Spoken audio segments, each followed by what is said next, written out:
Good morning. It is May 7th, 2022, and I am Barbara With, and you are here with me and the Party of 12, a group of very diligent souls working in afterlife for world peace, headed up by none other than Albert Einstein. So welcome to the party. I want to start out by saying that my schedule for the summer is up on my website, partyof12.com, partyof12.com. You can see all the Saturday mornings at 9 o'clock through August that I will be convening the meeting of the Psychic Sorority, as we call ourselves, to have discussions about human consciousness, the evolution of consciousness, conflict revolution, how to be self-loving, supporting each other in birthing this new humanity that we have to become in this day and age of being on the brink of nuclear extinction. We could probably all use a good soul searching of our own domain. So I hope you enjoy our podcast and sign up to follow our shows. Barb, can I just say I really enjoyed all of the information you put out with this channel today. It helps me. It brings clarity when you give some dissertation about it. Thank you very much. You're welcome. And it makes me think sometimes a little bit from a different space too. Right. Yes. Before we get started, I just want to say that I have my schedule up. Yes, I saw Summer. So everyone that's listed there will be there. If you have any topics you want to forward, please feel free to let me know. And anybody else out there who's listening after the fact, just email me at madisland77@gmail.com and tell us something you'd want to hear us dissect and understand and question. This is what scientists a la Einstein did. They sat around the table and they talked and they talked and they talked about the theories, and maybe they had the mathematics, but we have ourselves as these guinea pigs who are working this process, have been working it to the best of our ability and sharing our findings, learning hands-on. As is often the case, after I publish the week before, in about midweek, I get that out and I go into not a meditation, just a listening. So I can try to empty myself like a rice bowl and then listen to the conversations that the party are having. What do they think? Right away popped consciousness to the third power. Almost as soon as I pushed that publish button on last week's, I just went ding. See under the third power. So I immediately went to Imagining Einstein, Essays on M Theory, World Peace, and the Science of Compassion, and picked out that chapter, abbreviated it a bit, and shared it with everybody so we could all sort of be on the same page. But I want to start out with just a short, brief guided meditation before we go into our conversation about this. So if everyone could relax for a few minutes, take some deep breaths, center yourself. If you can, put your feet on the floor.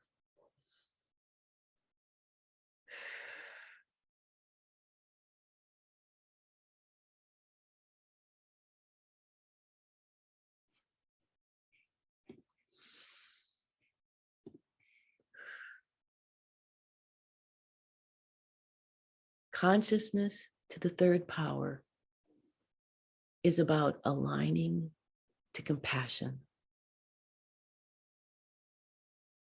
It's about cultivating a consciousness of the consciousness of your consciousness. This is living in the truth that you are acutely aware of M theory, the magnificent, mysterious, miraculous, multifaceted truth of your membrane domain of manifestation. We are striving to understand where our power lies in that domain and commit to making conscious choices to exercise our free will, to align to compassion.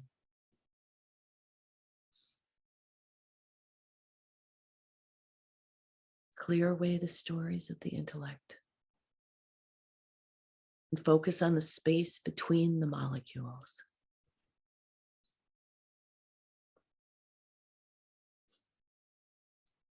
From this space, you're aware you have a human body.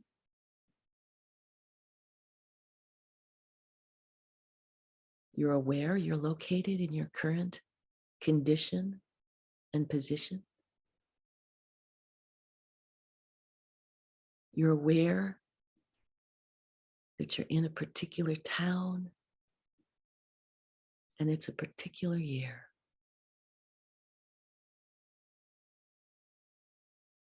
You're aware you're surrounded by material things that are out there. You're aware of all of them.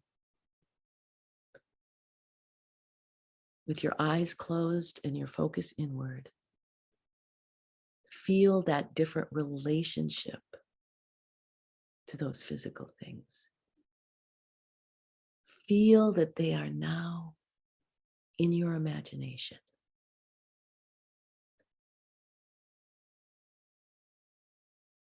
With your eyes closed, imagine where they are. Feel the consciousness of the table, consciousness of the chair, the windows. Hear the birds of the wind or the traffic. You know they're all there, but in these shadows, you're concentrating on being in the space between these molecules.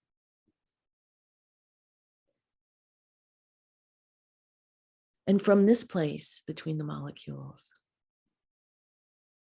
let's go further into the nothingness of the void.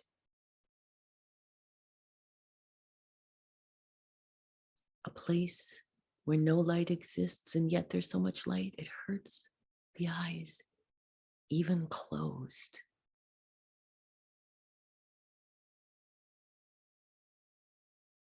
This void is the womb, fertile but empty until the urge to create plants the seeds of possibility. At this level, the table, the chair, and even your physical body disappear. And you are now experiencing yourself as pure energy.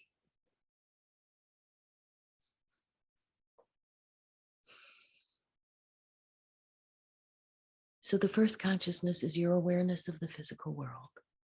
The chair, the table, the road, the wind, your body. This is the lens, the realm of the intellect.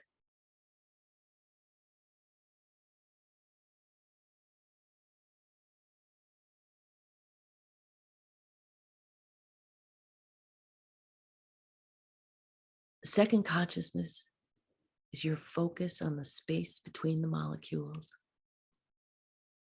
This is the observer, the realm of intuition.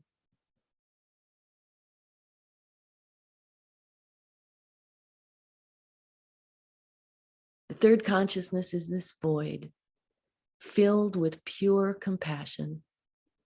This is the source, the realm of the emotion.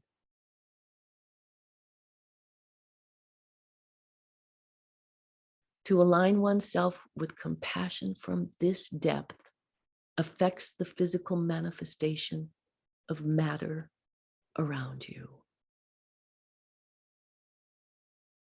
So the first step to aligning yourself to compassion is your commitment of your consciousness to this task every day. Every single day, set an intention to be fully awake and aware as possible to this task of alignment. Reminding yourself daily reinforces the intent. So before you open your eyes in the morning, take some deep breaths. Take a moment to focus on your second consciousness. Sense the physical world from the space between the molecules, then breathe in the breath of life.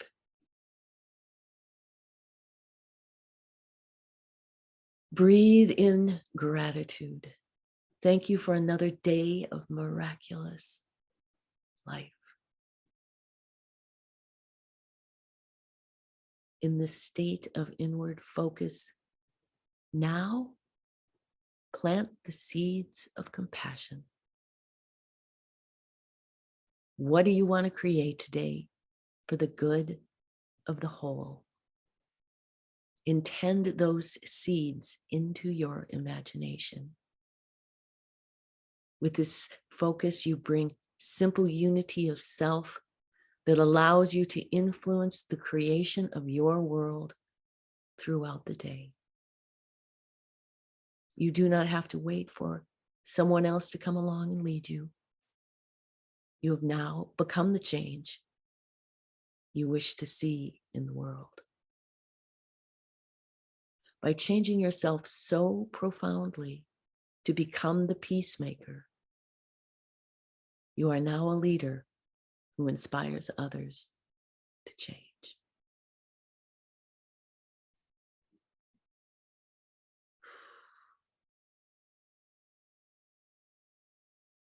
So that was my intention, to read us into that conversation.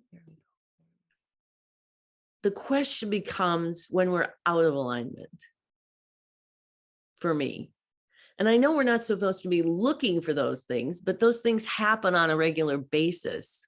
What he actually said about being out of alignment was, this is the most crucial point of decision making and the most important time to remember your commitment to evolution and your desire to impact the planet with compassion.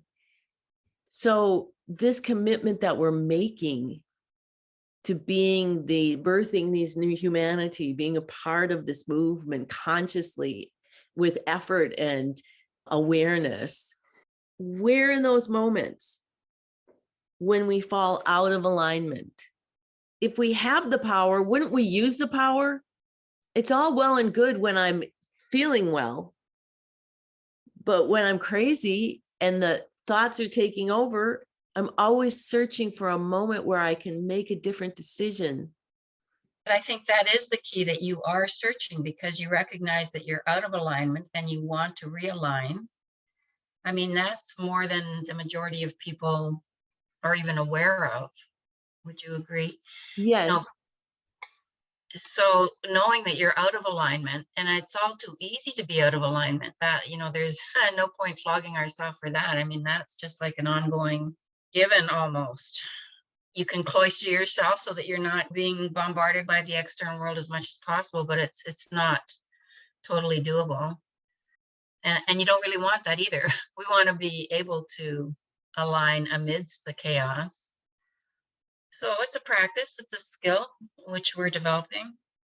And at least we're aware when we're not aligned. Well, and I think the answer that you gave me was that it's in searching for that bigger truth in that moment where, for example, I have a tendency to worry about money. I have a pattern that I go through. And then it always comes in, I'm always taken care of. And then I always feel better. And I always promise myself I'm never going to do this again because I'm going to remember. Yeah. Remembering what is it going to take for me to remember in those moments when I start to think there's lack. I'm committed to birthing this new human in me. what makes me doubt? Where can't you see that? Where is this vision gone in that moment to focus on that bigger truth, perhaps, like you're saying, the Yeah. bigger truth, the more It super. reminds me though of when we talked about walking yourself through to the worst case scenario. What's the worst thing that could happen? And I've done that even with money, and I have enough money to be comfortable, but it's the consciousness of lack, like you're saying, regardless. So what's the worst thing that can happen if you don't have enough money? You end up with a party, basically. Like, I mean, you end up at the party. So it's always the answer to the worst case scenario is you end up dead with the party. So no problem. Yeah, I know, you're right. See, and another thing I was thinking about was, and I'm not sure if this has to do specifically with consciousness of the third power, but apparently everything does, because it's such a rudimental concept that is supposed to infiltrate into culture, right? It's at a root level. As Debbie said last week, one thing I like about Einstein too is that he in the party come up with these analogies and situations and conditions and stories and parables to sort of keep you interested in this one same repetitive thing. It's just really repetitive. At least for me, and I don't know about you ladies, but it seems to me that right now, the more I'm working on this, the more I'm trying to get, into this space of total compassion. I am way more conscious of how, right now, very conscious of how many times my intellect, my brain, that part of me that keeps going back to this and this and this. They did this or they didn't do that. And I am very conscious. This is happening a lot. And I think part of why it's happening so much is because I am working to get into this other space. If the space is full, you can't put anything else in it. I have to empty out of my space, my domain, that which doesn't belong, that which is old, that which is no longer serving my highest good, so that there is room for all this compassion and all this love to fill that space. Does that make sense? Absolutely makes sense. Absolutely. Except I would say that the compassion is there regardless. That's true. Cluttered with the additional, the voices of culture, the judgments based on, and so on. But once you clear those out, you're just all compassion. It's not out there waiting to come in. It's you already. That's true, Joanne. I just am noticing that it creeps back into this, things creep back in here. And, or at least for me, I'm very acutely aware right now of how many times that happens. And I need to choose to change that. And I often voice it. I talk to myself a lot. I'm here alone. I talk out loud to myself.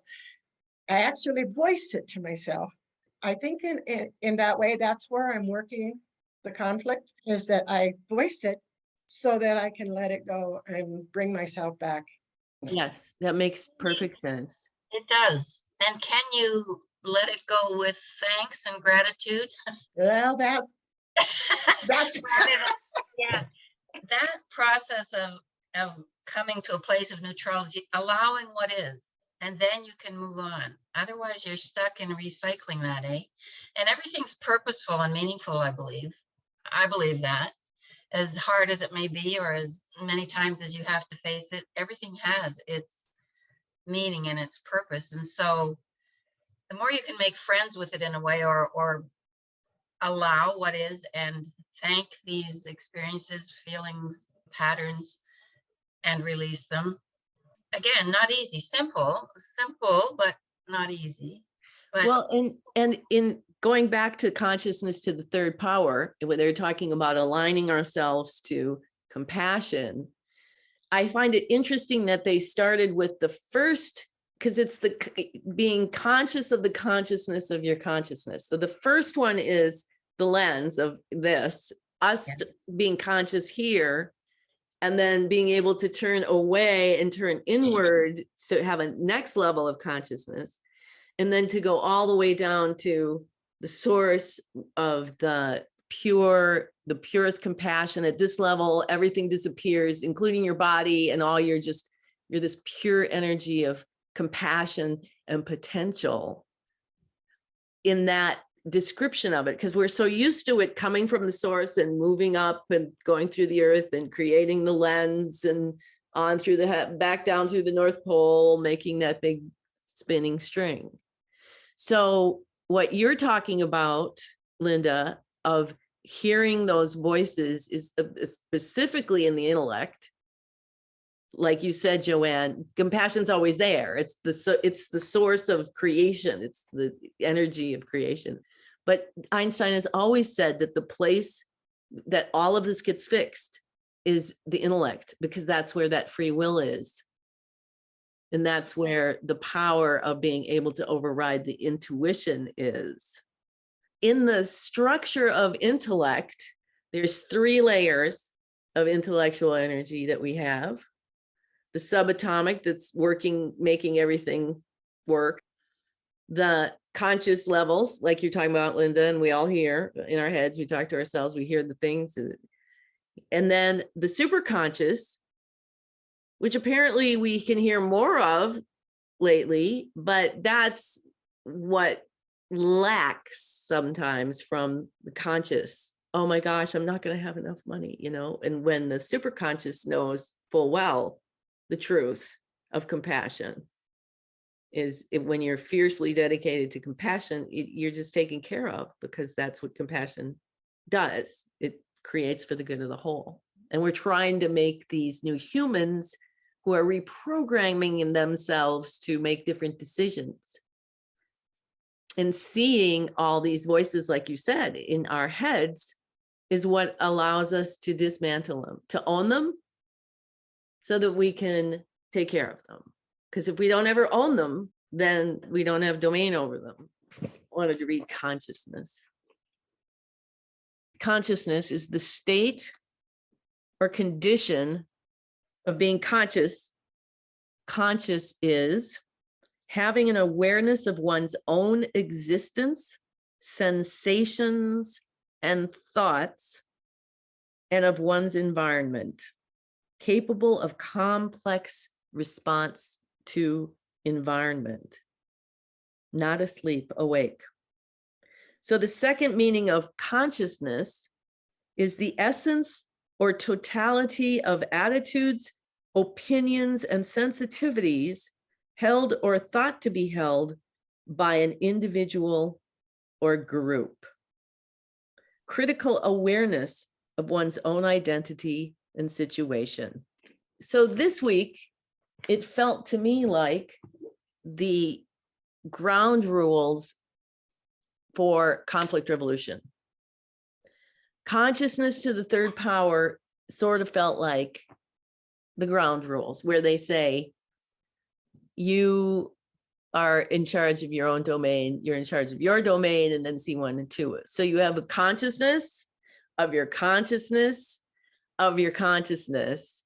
So this is all about all that expansion of that consciousness in the moment, working order. We're getting more and more intricate and intimate by hearing those voices clearly, where then we can be able to change them, by holding our awareness of that higher superconscious intellect that knows everything about the magical, mystical, mysterious manifestation of life, and bring that more into the conscious mind. So that brings me back to what I've been feeling all week, this acute awareness, consciousness. Yes, acute.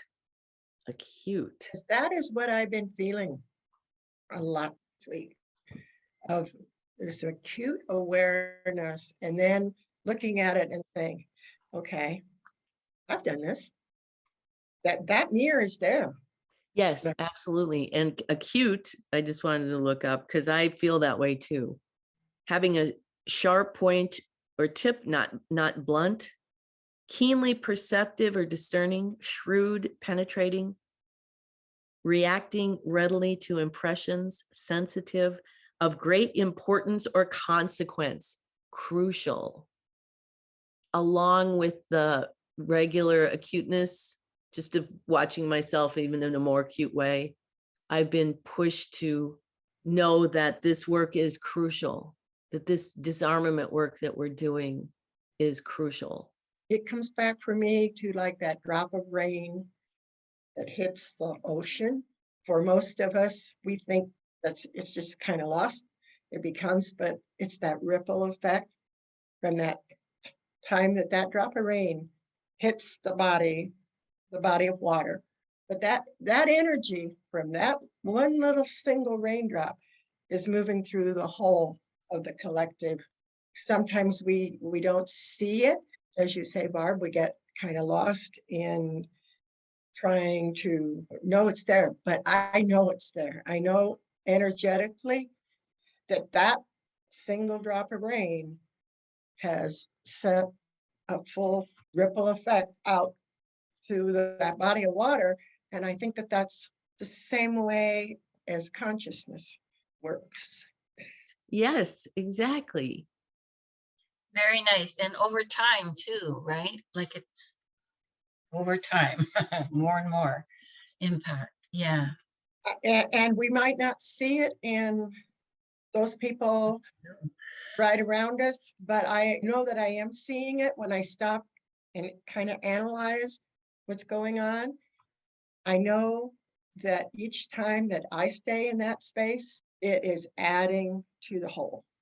And therefore, going back to the lesson of the day, which was the consciousness of the consciousness of the consciousness, and the your domain is your responsibility, your domain is your responsibility. It's the perpetual reminding, even if it's every 5 minutes, to bring in the consciousness of that super intellect that you just described about the water and the truth. That's a super conscious thought process that brings you into unity. And this has helped me for this whole year, being committed every Saturday at 9 o'clock to anchor myself. Maybe that's the eclipse energy that's grounding us into the new configuration. It's almost like grounding the new us. Yeah. Helping the embodiment part.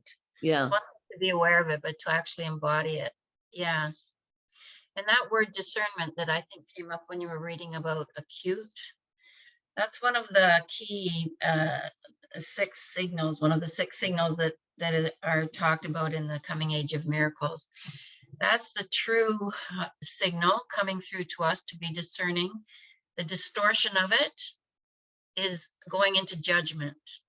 The 6 signals are peace, love, joy, beauty, delight, discernment.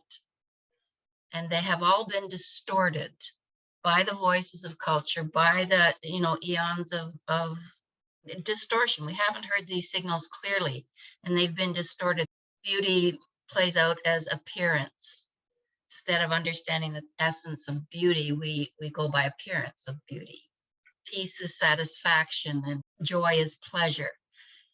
But discernment is judgment. So I've known for decades that judgment is a biggie for me. I had a really good teacher in my mother, and I really paid attention to that and didn't want to be that. But discernment that's a very good, important thing to have. Wanting what's good for the whole and loving everything and all that, being compassionate, doesn't mean we have to be without discernment. We can discern what's good for us and what's not. And we're meant to. Yes. We must discern for ourselves. And apparently, on this level with Einstein, discern what intuition is impelling us to do. Exactly. What intellect is responding, how intellect is responding to intuition. And then are we going to sit by and allow intellect to throw us out of alignment. Because once we witness ourselves, this is me, I watch my mind going, well, you're not gonna, what the, and I'm gonna just, then I'm gonna just let it go on. Then I'm aiding and abetting. Exactly. And you know you are. What's worse, I you know. you are. And then that kicks up all the more kinds of different emotions, right?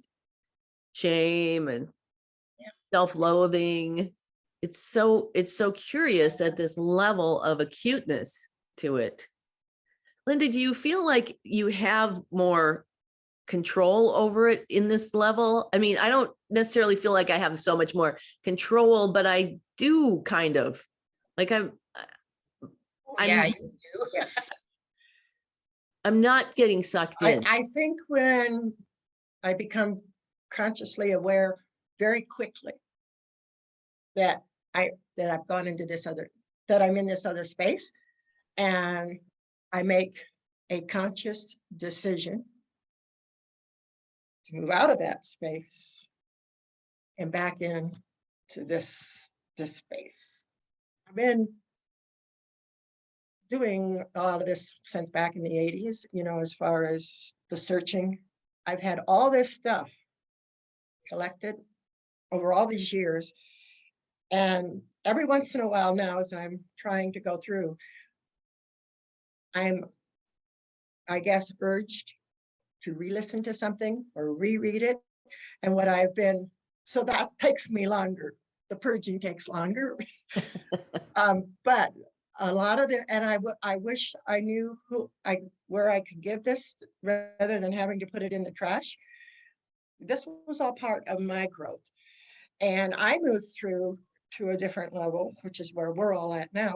We're at whatever level we're at now. But those that are just starting, I'm kind of curious as, will they need to start where we started, or will they start where we are now? Could we ask this question of the party, please? Yes, that would help us purge, because I have exactly the same under my bed in that, you know, binders, and what do I Yes. do with it? It was so precious and valuable to me, but will it matter to anyone else, or can we release it? I always used to, in the written material, the books, I would highlight whatever jumped out at me in one color, and I would put a little guide in the front of the book, the year. And then sometimes I would go back and I noticed that, okay, the next time I read through it, what I had highlighted the first time didn't jump out at all, but I highlighted something else and I used a different color. I have books that have 3 and 4 or 5 colors in them because Wow. what jumped out at me was because this was what I was putting out there. This was what I was asking for, guidance, where I was in my growth process at this moment in time. And it's been very fascinating to go back now and see, but it makes the purging process very lengthy because I sit and read maybe for an hour and I'm going, okay. I think there's eras of spiritual development where we don't have the documentation. If you think about spiritual development happening through thousands of years, where we lose the stone tablets, or we lose the books, or we lose the knowledge, or it never was written down. So, but the books themselves would be lost, or then in the modern age, the tapes would disintegrate. The VHS tapes are going to disintegrate at some point. And you're the final product, not final, but at this point, you're the product or result of having taken in all of that. I look at my stuff and think, holy crow, I read a lot of stuff. When did I even have time to put all that together with the 3 boys running around and whatever? Just like, I wish I could remember a fraction of it, but it's in there, what you need, right? It's done its job. yeah. And also the brief story of when my house burnt down. I was probably 19 and I just moved into this. It was a duplex, but we were upstairs and we had an attic where I lived in the attic. And the woman's first floor's children were playing with matches and they set the house on fire. I was up there Saturday morning sleeping and somebody's screaming my name, pounding on the door, screaming my name. And I'm like, and managed to come down the attic stairs to the flames and then get out. And when I got out, by the time I got out, the flames were billowing out where my bed is. And there was these moments of ecstasy that were shocking to me. Waves of this feeling like I don't own anything. For a long time, that was my thing. What I'd always say, what if you lost them in a fire? Because there's a certain amount of rebuilding that you start to do when you have nothing. There And are you know certain, what that feels like. Yeah, Well, go back to that release feeling, that like freedom feeling. so Okay. I think we're going to wrap it up maybe. And then next week we'll come back and they'll tell me something. Exactly. You know what? This has been perfect. Exactly. It really has. All right. So- Well, thank you guys so much.